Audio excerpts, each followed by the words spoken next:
감사합니다. 오늘 하나님께서 우리에게 주시는 말씀은 사도행전 12장 11절에서 25절까지 말씀입니다. 사도행전 12장 11절에서 25절까지 말씀, 우리 아이월십 142면에 있습니다. 우리 함께 봉독하겠습니다. 이것은 하나님의 말씀입니다. 이에 베드로가 정신이 들어 이르되 내가 이제야 참으로 주께서 그의 천사를 보내어 나를 헤롯의 손과 유대의 백성의 모든 기대에서 벗어나게 하신 줄 알겠노라 하여 깨닫고 마가라 하는 요한의 어머니 마리아의 집에 가니 여러 사람이 거기에 모여 기도하고 있더라. 베드로가 대문을 두드린데 로데라 하는 여자아이가 영접하러 나왔다가 베드로의 음성인 줄 알고 기뻐하여 문을 미쳐 열지 못하고 달려들어가 말하되 베드로가 대문 밖에 섰더라 하니 그들이 말하되 네가 미쳤다 하나 여자아이는 힘써 말하되 참말이라 하니 그들이 말하되 그러면 그의 천사라 하더라. 베드로가 문 두드리기를 그치지 아니하니 그들이 문을 열어 베드로를 보고 놀라는지라. 베드로가 그들에게 손짓하여 조용하게 하고 주께서 자기를 이끌어 옥에서 나오게 하던 일을 말하고 또 야고보와 형제들에게 이 말을 전하라 하고 떠나 다른 곳으로 가니라.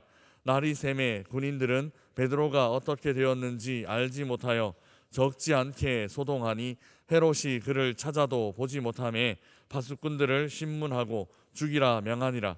헤롯이 유대를 떠나 가이사랴로 내려가서 머무니라. 헤롯이 두로와 시돈 사람들을 대단히 노여워하니 그들의 지방이 왕국에서 나는 양식을 먹는 까닭에 한 마음으로 그에게 나와 왕의 침소 맡은 신하 블라스도를 설득하여 화목하기를 청한지라. 헤롯이 나를 택하여 왕복을 입고 단상에 앉아 백성에게 연설하니 백성들이 크게 부르되 이것은 신의 소리요 사람의 소리가 아니라 하거늘 헤롯이 영광을 하나님께로 돌리지 아니하므로 주의 사자 곧 친히 벌레에게 먹혀 죽으니라. 하나님의 말씀은 흥왕하여 더하니라. 바나바와 사울이 부조하는 일을 마치고 마가라 하는 요한을 데리고 예루살렘에서 돌아오니라. 아멘. 사도행전 안에는 그리스도인 박해 그리고 교회 박해에 대한 어떤 패턴을 갖고 있습니다. 지금까지 아이월십을 통하여 살펴본 사도행전 전반부에서 나타난 교회 박해는 이렇게 흘러가고 있습니다. 첫 번째 박해는 성전과 관련된 유대인에 의해 가해집니다. 사도행전 4장 1절 말씀을 제가 읽어드리겠습니다. 사도들이 백성에게 말할 때에 제사장들과 성전 맡은 자와 사두개인들이 이르러 아멘. 당시 유대교에서 가장 큰 영향력을 갖고 있었던 사람들은 바로 제사장들 또 사두개인들 이런 사람들이었습니다. 가장 먼저 박해한 사람들이 바로 이런 사람들입니다. 성전과 관련된 사람들이었습니다.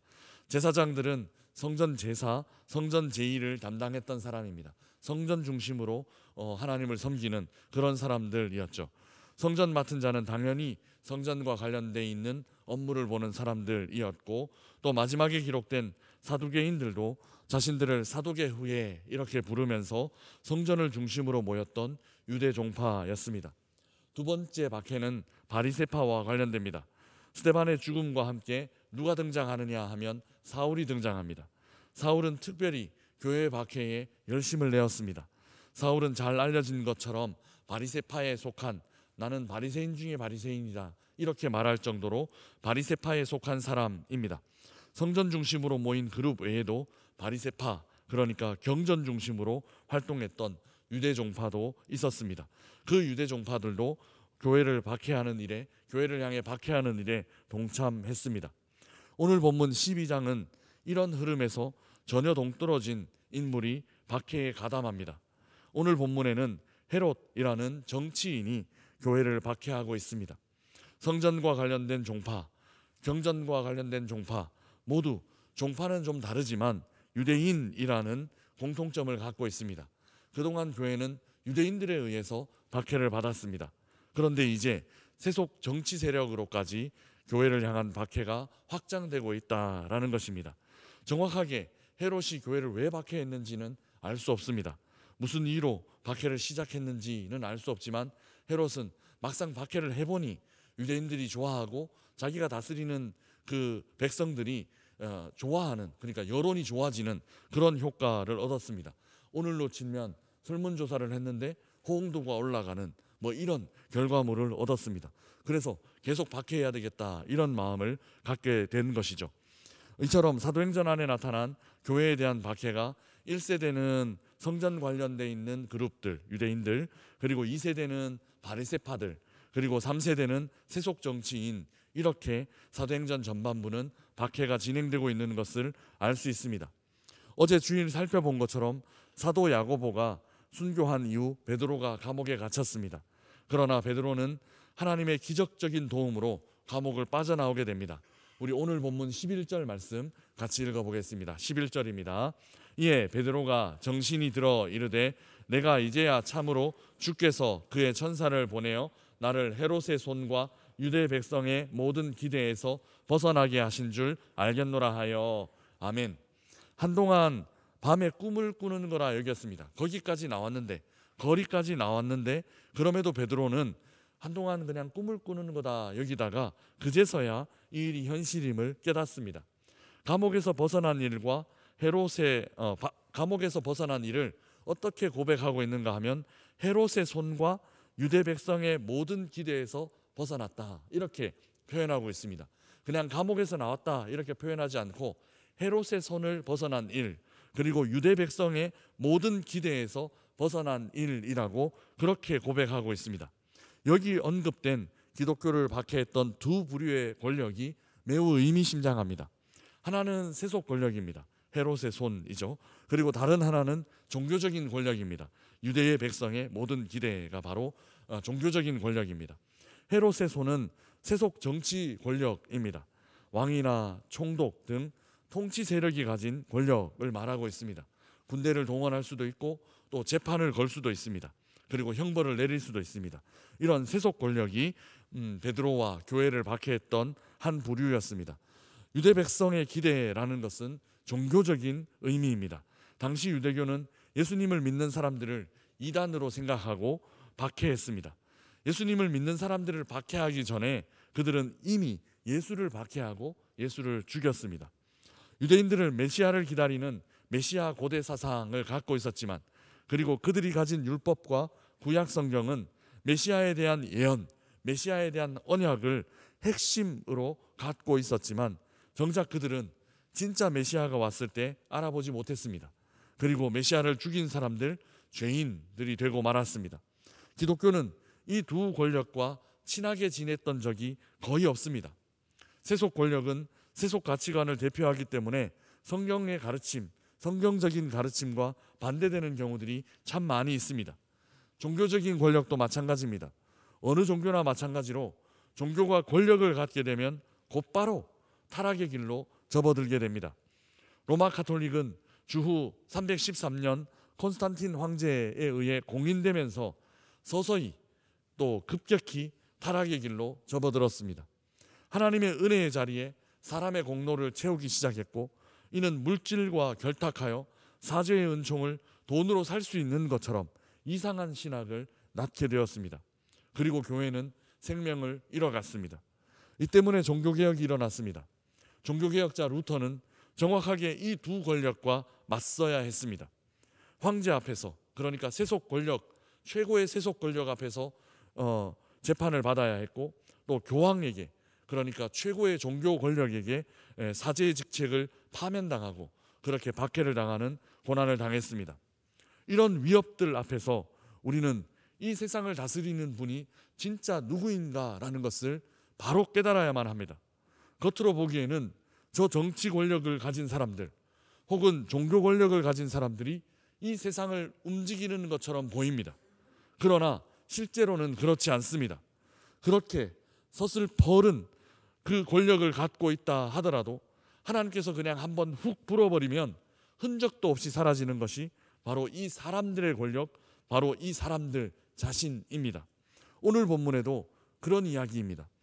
20절에 헤롯은 자신의 그 서슬퍼른 그 권력을 마구 휘두르고 있습니다. 우리 20절 말씀 함께 읽어보겠습니다. 20절입니다. 헤롯이 두로와 시돈 사람들을 대단히 노여워하니 그들의 지방이 왕국에서 나는 양식을 먹는 까닭에 한 마음으로 그에게 나와 왕의 친소 맡은 신하 블라스도를 설득하여 화목하기를 청한지라. 아멘.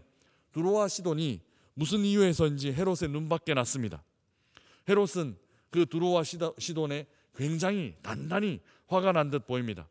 그러자 두로와 시돈의 정치인들은 한 마음으로 헤롯에게 나아갔습니다.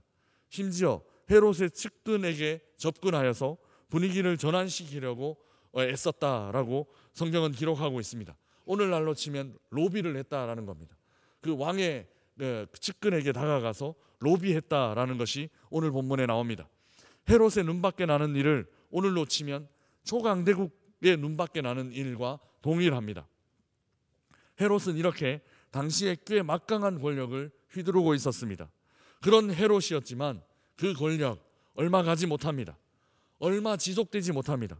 어제 설교에서 말씀드린 것처럼 짧게 권력 휘두르지만 하나님께서 치시니 순식간에 연기처럼 사라지고 맙니다. 우리 23절 말씀 함께 읽어보겠습니다. 23절입니다. 헤롯이 영광을 하나님께로 돌리지 아니하므로 주의 사자가 곧 친히 벌레에게 먹혀 죽으니라. 아멘. 헤롯을 주의 사자가 쳤고 벌레에게 먹혀 죽었습니다.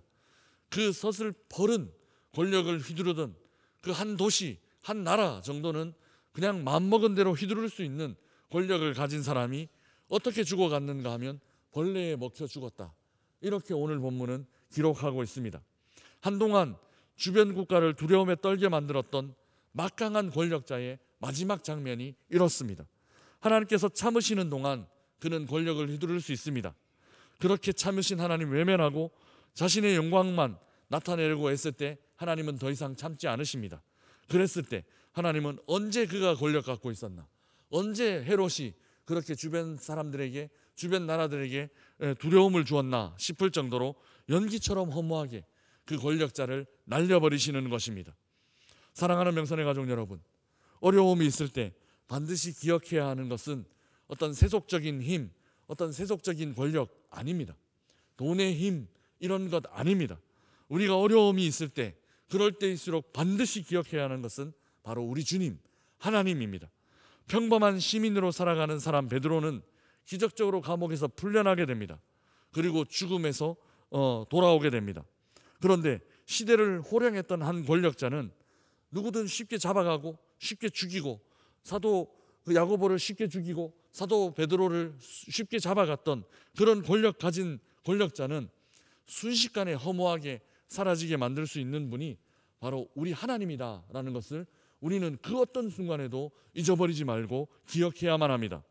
그런 허무한 권력을 두려워하고 혹은 그런 허무한 권력을 사모하며 살아가는 것 아니라 그 권력 주실 수도 있고 그 권력 한순간에 거두어 가실 수도 있는 그분을 우리는 두려워하며 또 사모하며 살아야만 한다라는 것입니다.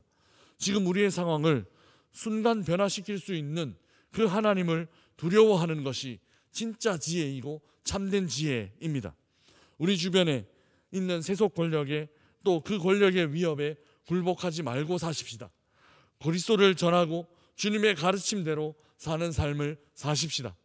세속적인 권력을 취하는데 너무 열심 내지 말고 그리스도의 성품을 배우고 또 그리스도의 성품을 따라가는데 최선을 다하는 오늘 하루가 되시기를 주님의 이름으로 축복합니다. 그래서 하나님 없이 모든 것을 가진 것보다 다른 모든 것 다 잃어버린다 하더라도 하나님 붙잡고 사는 삶, 하나님 한 분으로 만족하는 삶을 사는 우리 모든 명선의 가족들 되시기를 주님의 이름으로 축복합니다. 우리 주신 말씀 생각하며 함께 찬양하겠습니다. 찬송가 315장 함께 찬양하겠습니다.